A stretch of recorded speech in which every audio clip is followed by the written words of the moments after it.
नमस्ते प्यारे साथियों, कैसे हैं आप सभी। आशा करता हूँ बहुत ही अच्छे होंगे और अच्छे से पढ़ाई कर रहे होंगे। आप सभी का मेरे YouTube चैनल हिंदी साहित्य बाई सूरज पर स्वागत है। आज हम आप सबके समक्ष जो है उपन्यास विधा से संबंधित व्याख्या सहित हल प्रश्नोत्तरी श्रृंखला लेके आए हैं, जो परीक्षा की दृष्टिकोण से अति महत्वपूर्ण है।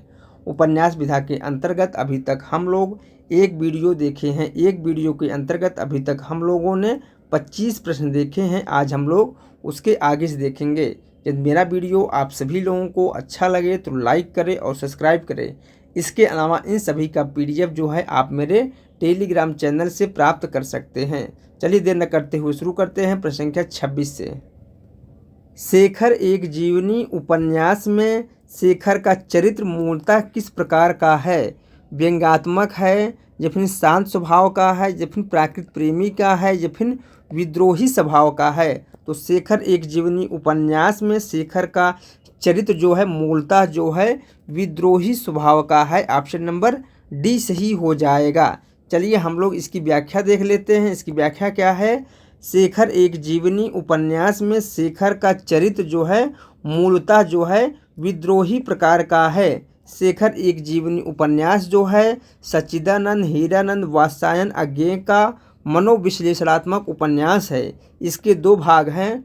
प्रथम भाग का प्रकाशन जो है 1940 ईस्वी में, जबकि दूसरे भाग का प्रकाशन जो है 1944 ईस्वी में हुआ था। इसमें जो है अज्ञेय ने बालमन पर पड़ने वाले काम, अहम और भय के प्रभाव तथा उसकी प्रकृति पर मनोवैज्ञानिक ढंग से विचार किया है। इसके अलावा अज्ञेय का कहानी संग्रह है, विपथगा है, परंपरा है, कोठरी की बात है, जयदोल है। इनका उपन्यास है नदी के दीप है, अपने अपने अजनबी है। इनका एक यात्रा वृत्तांत जो है बहुत महत्वपूर्ण है, वह है अरे जयावर रहेगा याद। चलिए हम लोग अगला प्रश्न देखते हैं। प्रश्न संख्या 27 देखते हैं। प्रश्न संख्या 27 क्या है? मैला आंचल उपन्यास में कहाँ का चित्रण है? बादा का चित्रण है, मेरीगंज का चित्रण है, या फिर बरेली का चित्रण है, या फिर हरदोई का चित्रण है? तो मैला आंचल उपन्यास में कहाँ का चित्रण है? वह है मेरीगंज का चित्रण है। ऑप्शन नंबर बी सही हो जाएगा। चलिए हम लोग इसकी व्याख्या देख लेते हैं। मैला आंचल उपन्यास जो है 1954 ईस्वी में प्रकाशन हुआ था। इसका हिंदी का पहला आंचलिक उपन्यास माना जाता है। इसमें बिहार के पूर्णिया जिले के मेरीगंज गांव का चित्रण किया गया है।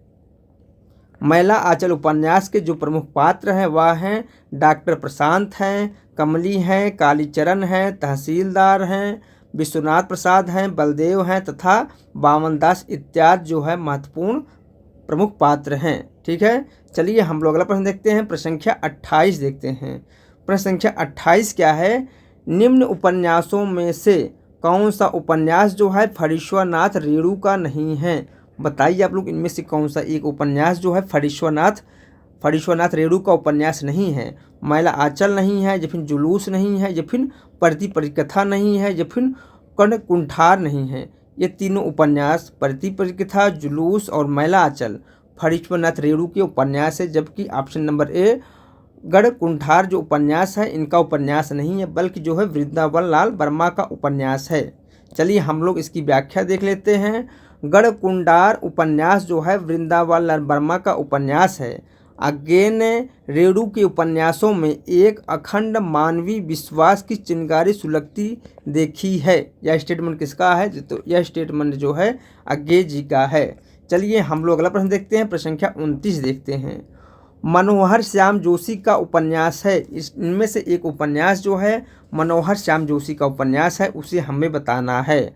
कसब है, दिल्ली दूर है, या फिर मुझे चाँद चाहिए है, या फिर कितने पाकिस्तान है? तो मनोहर श्याम जोशी का जो उपन्यास है वह है कसब। ऑप्शन नंबर ए सही हो जाएगा। चलिए हम लोग इसकी व्याख्या देख लेते हैं। इसकी व्याख्या क्या है? मनोहर श्याम जोशी का उपन्यास जो है कसब है। यह उपन्यास जो है 1982 ईस्वी में प्रकाशित हुआ था। जबकि 1905 ईस्वी में मनोहर श्याम जोशी को उपन्यास क्याप पर इन्हें जो है साहित्य अकादमी पुरस्कार मिला था। जबकि दिल्ली दूर है यह जो है 1993 ईस्वी में प्रकाशित हुआ था। यह उपन्यास किसका है? तो यह उपन्यास जो है शिव प्रसाद सिंह का उपन्यास है। इसके अलावा मुझे चाँद चाहिए उपन्यास जो है सुरेंद्र वर्मा का उपन्यास है, जिस पर जो है इन्हें जो है साहित्य अकादमी पुरस्कार तथा व्यास सम्मान दोनों पुरस्कार प्राप्त हुआ था। कितने पाकिस्तान उपन्यास जो है कमलेश्वर की रचना है। यह जो है इस रचना पर इन्हें जो है 2003 ईस्वी में साहित्य अकादमी पुरस्कार मिला था। किसे? जो है कमलेश्वर को। ठीक है, चलिए हम लोग अगला प्रश्न देखते हैं। प्रश्न संख्या 30 देखते हैं। प्रश्न संख्या 30 क्या है? अयोध्या सिंह उपाध्याय हरिऔध द्वारा रचित ठेठ हिंदी का ठाठ किस विधा की रचना है? काव्य है, नाटक है, उपन्यास है या फिर अनुवाद है? तो यह किस विधा की रचना है? तो यह जो है उपन्यास विधा की रचना है, ठेठ हिंदी का ठाठ। चलिए हम लोग इसकी व्याख्या देख लेते हैं। इसकी व्याख्या क्या है? अयोध्या सिंह उपाध्याय हरिऔध द्वारा रचित ठेठ हिंदी का ठाठ उपन्यास विधा की रचना है। इसका प्रकाशन जो है 1899 ईस्वी में हुआ था। हरिऔध जी के एक अन्य उपन्यास है, वह है अधखिला फूल, जो है 1907 ईस्वी में इसका प्रकाशन हुआ था। ठेठ हिंदी का ठाठ उपन्यास को मुहावरों की पाठ्य पुस्तक कहा जाता है। ठीक है, चलिए हम लोग अगला प्रश्न देखते हैं। प्रश्न संख्या 31 देखते हैं। प्रश्न संख्या 31 क्या है? निम्न चित्रण किस उपन्यास में है? घरों के दरवाजे बंद थे, शहर का कारोबार, स्कूल, कॉलेज दफ्तर सभी ठप हो गए थे।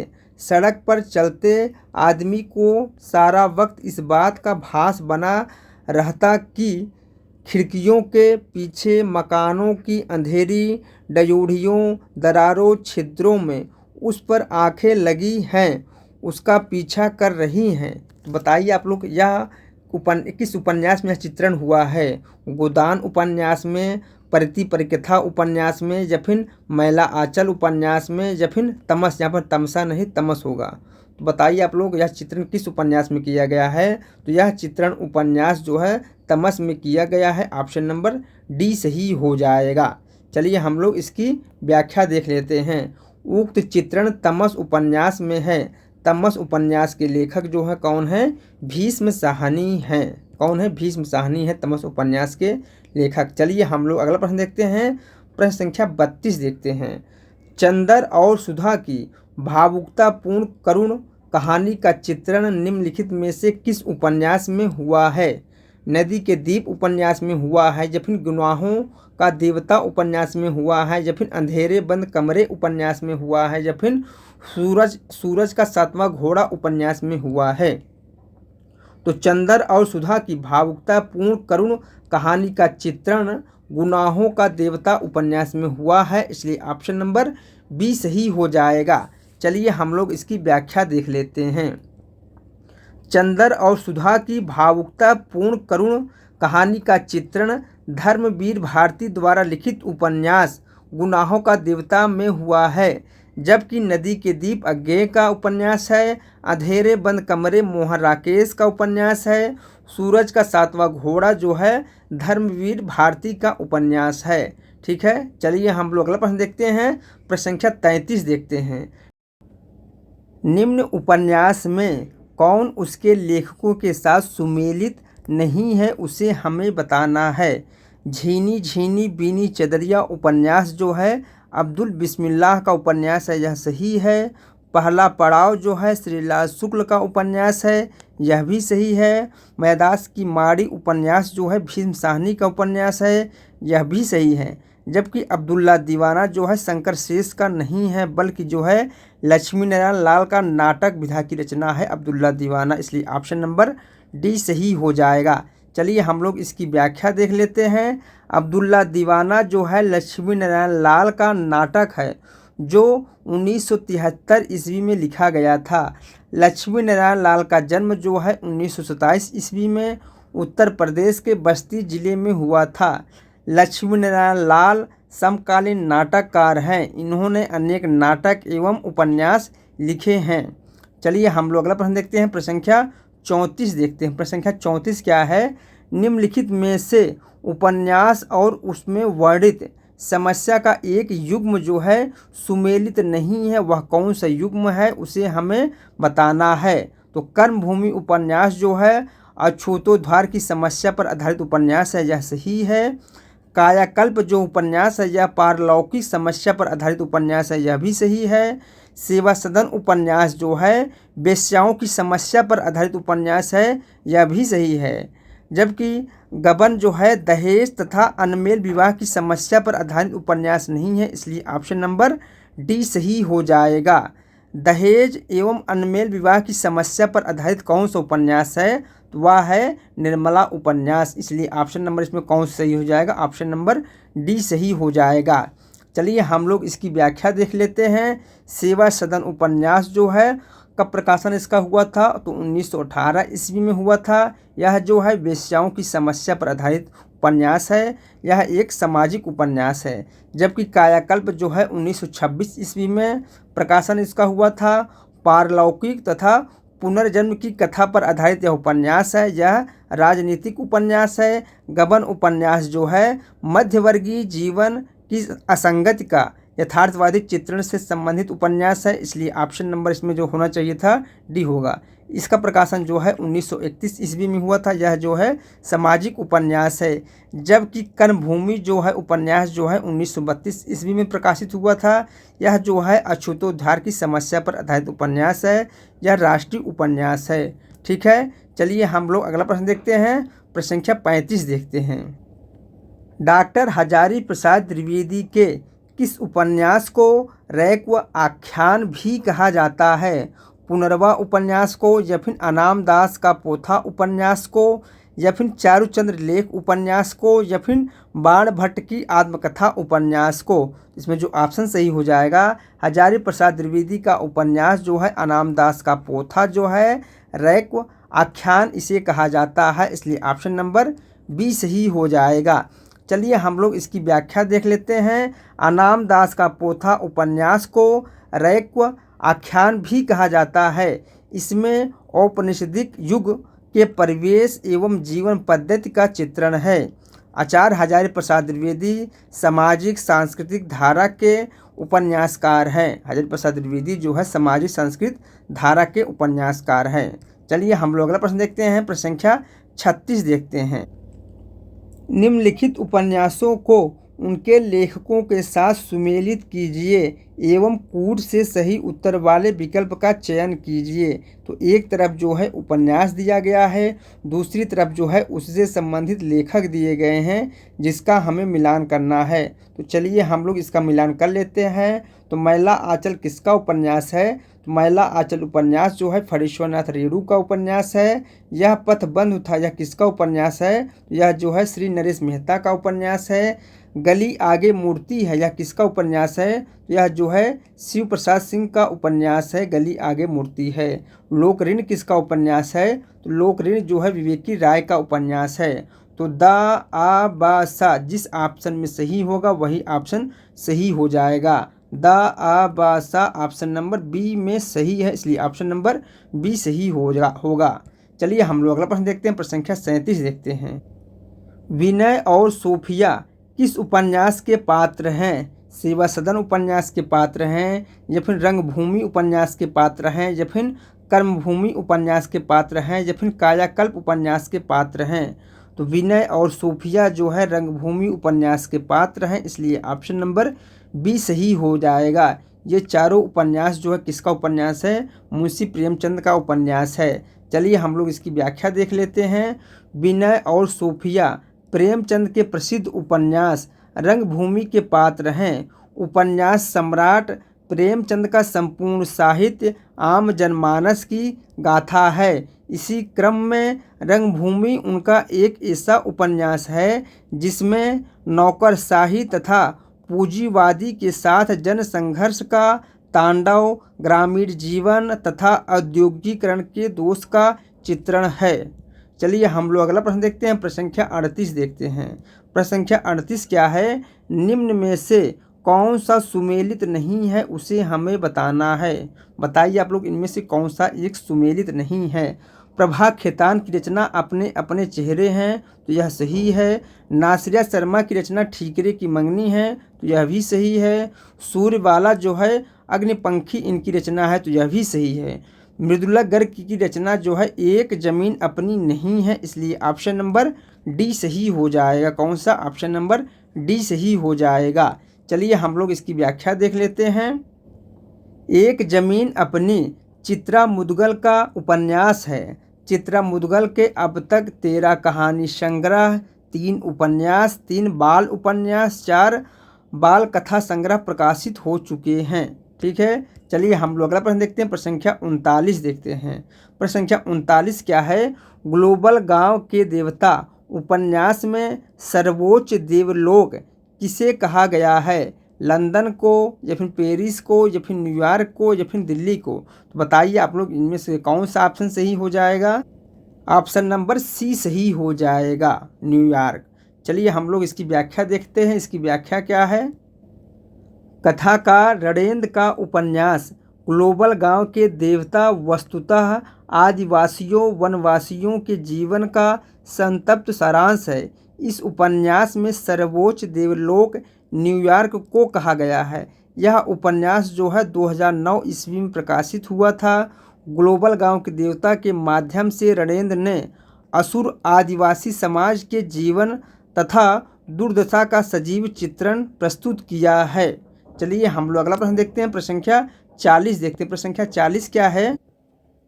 प्रेम कहानी में उठने वाले सामाजिक अवरोधों की पृष्ठभूमि पर लिखा गया उपन्यास है। बताइए आप लोग, प्रेम कहानी में उठने वाले सामाजिक अवरोधों की पृष्ठभूमि पर लिखा गया उपन्यास कौन सा है? नीलू नीलिमा नीलोफर है, या फिर जुलूस है, या फिर खुदा सही सलामत है, या फिर मुझे चाँद चाहिए है? इसमें जो ऑप्शन सही हो जाएगा, ऑप्शन नंबर ए सही हो जाएगा। नीलू नीलिमा नीलोफर यह जो है भीष्म साहनी का उपन्यास है। चलिए हम लोग इसकी व्याख्या देख लेते हैं। इसकी व्याख्या क्या है? प्रेम कहानी में उठने वाले सामाजिक अवरोधों की पृष्ठभूमि पर लिखा गया उपन्यास भीष्म साहनी का नीलू नीलिमा नीलोफर है। इसका प्रकाशन वर्ष जो है 2000 ईस्वी है। भीष्म साहनी द्वारा लिखित अन्य जो उपन्यास है वह है झरोखे, तमस, बसंती, मैदास की माड़ी, कुंतो इत्यादि जो है इनके उपन्यास हैं। चलिए हम लोग अगला प्रश्न देखते हैं। प्रश्न संख्या 41 देखते हैं। एक ही कथानायक चेतन उपेंद्र नाथ के कई उपन्यासों का केंद्रीय पात्र है। उनके किस उपन्यास का नायक चेतन नहीं है उसे हमें बताना है। गिरती दीवारें उपन्यास का, या फिर शहर में घूमता आईना उपन्यास का, या फिर गर्म राख उपन्यास का, या फिर एक नन्ही कंदील उपन्यास का? तो गर्म राख उपन्यास का केंद्रीय पात्र जो है चेतन नहीं है, इसलिए ऑप्शन नंबर सी सही हो जाएगा। चलिए हम लोग इसकी व्याख्या देख लेते हैं। उपन्यास गर्म राख का नायक जो है चेतन नहीं है। गर्म राख उपन्यास का प्रमुख पात्र जो है जगमोहन है, जबकि अश्क के उपन्यास गिरती दीवारें, शहर में घूमता आईना, एक नन्ही कंदील का प्रमुख पात्र जो है चेतन है। ठीक है, चलिए हम लोग अगला प्रश्न देखते हैं। प्रश्न संख्या 42 देखते हैं। प्रश्न संख्या 42 क्या है? उपन्यास का मोटापा उसके स्वास्थ्य पर वैसा ही असर डालता है जैसे मनुष्यों का मोटापा। यह कथन किस इतिहासकार का है? बाबू गुलाब राय का है, डॉक्टर गणपत चंद्र गुप्त का है, या फिर डॉक्टर नागेंद्र का है, या फिर डॉक्टर बच्चन सिंह का है? तो बताइए आप लोग यह कथन किस इतिहासकार का है? तो यह कथन जो है डॉक्टर बच्चन सिंह जी का है, इसलिए ऑप्शन नंबर डी सही हो जाएगा। चलिए हम लोग इसकी व्याख्या देख लेते हैं। इसकी व्याख्या क्या है? उपन्यास का मोटापा उसके स्वास्थ्य पर वैसा ही असर डालता है जैसे मनुष्य का मोटापा। उपन्यास के संदर्भ में यह कथन जो है डॉक्टर बच्चन सिंह का है। डॉक्टर बच्चन सिंह का जन्म जो है जुलाई 1919 ईस्वी में जौनपुर में हुआ था। इनका निधन जो है अप्रैल 2008 ईस्वी को वाराणसी में हुआ था। ठीक है, चलिए हम लोग अगला प्रश्न देखते हैं। प्रश्न संख्या 43 देखते हैं। प्रश्न संख्या 43 क्या है? जगदीश चंद्र कृत उपन्यास धरती धन न अपना की अंतर्वस्तु निम्नलिखित में से किस विषय पर आधारित है? बताइए आप लोग, जगदीश चंद्र कृत उपन्यास धरती धन न अपना की अंतर्वस्तु निम्नलिखित में से किस विषय पर आधारित है? पंजाब की ग्रामीण पृष्ठभूमि में दलित जीवन की कथा या फिर देश विभाजन के बाद पंजाबी शरणार्थियों की समस्या या फिर वायलिन और बंदूक, संगीत और युद्ध का द्वंद्व या फिर युद्ध और प्रेम। तो बताइए आप लोग इसमें से कौन सा ऑप्शन सही हो जाएगा। तो इसमें ऑप्शन नंबर ए सही हो जाएगा, पंजाब की ग्रामीण पृष्ठभूमि में दलित जीवन की कथा। ठीक है, चलिए हम लोग इसकी व्याख्या देख लेते हैं। इसकी व्याख्या क्या है। पंजाब की ग्रामीण पृष्ठभूमि में दलित जीवन की कथा को जगदीश चंद्र कृत उपन्यास धरती धन्ना अपना में चित्रित किया गया है। जगदीश चंद्र एक प्रगतिवादी उपन्यासकार हैं। इनका उपन्यास धरती धन्ना अपना 1972 ईस्वी में प्रकाशित हुआ था। इनके जो अन्य उपन्यास है, यादों का पहाड़ है, आधा पुल है, कभी न छोड़े खेत है, मुट्ठी भर काकर है, टुंडला लाट है, नरक कुंड में वास इत्यादि इनकी जो है उपन्यास है। चलिए हम लोग अगला प्रश्न देखते हैं। प्रश्न संख्या 44 देखते हैं। प्रश्न संख्या 44 है, प्रकाशन वर्ष के अनुसार श्री लाल शुक्ल के उपन्यासों का सही अनुक्रम कौन सा है, उसे हमें बताना है। तो बताइए आप लोग इन चारों उपन्यास में कौन सा उपन्यास जो है सर्वप्रथम प्रकाशित हुआ था। तो वह है सूनी घाटी का सूरज। इसका जो प्रकाशन वर्ष है वह है 1957 ईस्वी। उसके बाद मकान, इसका जो प्रकाशन वर्ष है वह है 1976 ईस्वी। उसके बाद जो है पहला पड़ाव, इसका जो प्रकाशन वर्ष है वह है 1987 ईस्वी। उसके बाद जो है विश्रामपुर का संत है, इसका जो प्रकाशन वर्ष है वह है 1998 ईस्वी। इस प्रकार 3, 2, 4, 1 जिस ऑप्शन में होगा वही ऑप्शन सही हो जाएगा। 3, 2, 4, 1 ऑप्शन नंबर सी में है, इसलिए ऑप्शन नंबर सी सही हो जाएगा। चलिए हम लोग अगला प्रश्न देखते हैं। प्रश्न संख्या 45 देखते हैं। पार्वती, सुखदेई, दौलत राम और छोटे निम्नलिखित में से किस कथाकृत के पात्र हैं। रानी केतकी की कहानी के, या फिर वामा शिक्षा के, या फिर भाग्यवती के, या फिर देवरानी जेठानी की कहानी के। तो ये सभी जो पात्र हैं देवरानी जेठानी की कहानी उपन्यास के पात्र हैं, इसलिए ऑप्शन नंबर डी सही हो जाएगा। चलिए हम लोग इसकी व्याख्या देख लेते हैं। पार्वती, सुखदेई, दौलत राम और छोटे पंडित गौरी दत्त द्वारा लिखित उपन्यास देवरानी जेठानी की कहानी के पात्र हैं। यह उपन्यास जो है 1870 ईस्वी में प्रकाशित हुआ था। चलिए हम लोग अगला प्रश्न देखते हैं। प्रश्न संख्या 46 देखते हैं। सूची 1 का मिलान सूची 2 के साथ करना है। एक तरफ जो है पात्र दिए गए हैं, दूसरी तरफ जो है उनसे संबंधित उपन्यास दिया गया है जिनका हमें मिलान करना है। तो पात्र है लाला मदन मोहन। बताइए आप लोग ये पात्र जो है किस उपन्यास के हैं। तो लाला मदन मोहन जो है परीक्षा गुरु उपन्यास के पात्र हैं। राम किशुन बाबू जो है मैला आंचल उपन्यास के पात्र हैं। मंगल जो है गोदान उपन्यास के पात्र हैं। जुबेर जो है झूठा सच उपन्यास के पात्र हैं। इस प्रकार 4, 1, 2, 3 जिस ऑप्शन में सही हो जाएगा होगा वही ऑप्शन सही हो जाएगा। 4, 1, 2, 3 ऑप्शन नंबर सी में है, इसलिए ऑप्शन नंबर सी सही हो जाएगा। चलिए हम लोग इसकी व्याख्या देख लेते हैं। लाला मदन मोहन जो है परीक्षा गुरु उपन्यास के पात्र हैं। राम किशुन बाबू जो है मैला आंचल उपन्यास के पात्र हैं। मंगल जो है गोदान उपन्यास के पात्र हैं। जुबेर जो है झूठा सच उपन्यास के पात्र हैं। चलिए हम लोग अगला प्रश्न देखते हैं। प्रश्न संख्या 47 देखते हैं। जिंदगी नामा उपन्यास के संदर्भ में 4 कथन दिया गया है। एक कथन जो है सही है उसे हमें बताना है। कथन 1 है 20वीं शताब्दी के प्रथम 15 वर्षों 20वीं शताब्दी के प्रथम 15 वर्षों में पंजाब के किसान ग्रामीणों के जीवन का चित्रण है। या फिर महानगरवासी उच्च मध्यवर्गीय वृद्ध व्यक्तियों की जीवन स्थितियों का चित्रण है। या फिर विवाहेतर संतान और उसकी स्वीकृति का प्रश्न वर्णित है। या फिर इनमें से कोई नहीं। इसमें जो ऑप्शन सही हो जाएगा जिंदगी नामा उपन्यास के संदर्भ में जो कथन सही है वह है कथन ए, यानी कि 1 सही हो जाएगा। चलिए हम लोग इसकी व्याख्या देख लेते हैं। जिंदगी नामा उपन्यास में 20वीं शताब्दी के प्रथम 15 वर्षों में पंजाब के किसान ग्रामीणों के जीवन का चित्रण है। जिंदगी नामा कृष्णा सुबती द्वारा रचित एक बड़ा उपन्यास है। चलिए हम लोग अगला प्रश्न देखते हैं। प्रश्न संख्या 48 देखते हैं।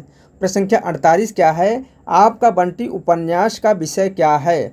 तलाकशुदा पति पत्नी की संतान की समस्या, या फिर समकालीन राजनीतिक परिदृश्य, या फिर राजनीति में प्रविष्ट मूल्यहीनता, या फिर इनमें से कोई नहीं। इसमें जो ऑप्शन सही हो जाएगा आपका बंटी उपन्यास का जो विषय है वह है तलाकशुदा पति पत्नी की संतान की समस्या। ऑप्शन नंबर ए सही हो जाएगा। कौन सा? ऑप्शन नंबर ए सही हो जाएगा। चलिए हम लोग अगला प्रश्न देखते हैं, प्रश्न संख्या 49 देखते हैं। वैशाली की नगर वधू नामक उपन्यास के लेखक कौन है? बताइए आप लोग जो है वैशाली की नगर वधू किसका उपन्यास है? वृंदावन लाल वर्मा का उपन्यास है, या फिर चतुर सेन शास्त्री का उपन्यास है, या फिर इलाचंद जोशी का उपन्यास है, या फिर यशपाल का उपन्यास है? तो बताइए आप लोग यह किसका उपन्यास है? वैशाली की नगर वधू जो है चतुर सेन शास्त्री का उपन्यास है, इसलिए ऑप्शन नंबर बी सही हो जाएगा। चलिए हम लोग इसकी व्याख्या देख लेते हैं। इसकी व्याख्या क्या है? वैशाली की नगर वधू के लेखक आचार्य चतुर सेन शास्त्री हैं। इनके अन्य जो प्रमुख उपन्यास है वह है वयम रक्षामा, सोमनाथ, आलमगीर, सोना और खून, रक्त की प्यास, आत्मदाह, अमर अभिलाषा, मंदिर की नर्तकी, अपराजिता इत्यादि जो उपन्यास है चतुर सेन शास्त्री के उपन्यास हैं। चलिए हम लोग अगला प्रश्न देखते हैं, प्रश्न संख्या 50 देखते हैं और इस वीडियो का लास्ट प्रश्न देखते हैं। प्रेमचंद युग को युग कहने का आधार क्या है? बताइए आप लोग प्रेमचंद युग को युग कहने का आधार क्या है? कहानी है, नाटक है, लघु कथा है, या फिर उपन्यास है? इसमें जो ऑप्शन सही हो जाएगा प्रेमचंद युग को युग कहने का जो आधार है वह है उपन्यास। ऑप्शन नंबर डी सही हो जाएगा। चलिए हम लोग इसकी व्याख्या देख लेते हैं। इसकी व्याख्या क्या है? प्रेमचंद युग को युग कहने का आधार उपन्यास है। मुंशी प्रेमचंद का जन्म जो है 1880 ईस्वी में और इनका मृत्यु जो है 1936 ईस्वी में हुआ था। इनका मूल नाम जो था वह था धनपत राय, किंतु ये जो है नाम बदलकर नवाब राय के नाम से लिखते थे, यानी कि रचनाएं करते थे नवाब राय के नाम से। धनपत राय को प्रेमचंद नाम उर्दू के लेखक दयाराम निगम ने दिया, यानी कि प्रेमचंद नाम जो है इनको किसने दिया था? दया नारायण निगम ने दिया था। ठीक है, मेरा यह वीडियो यहीं समाप्त हो रहा है। मिलते हैं नेक्स्ट वीडियो में।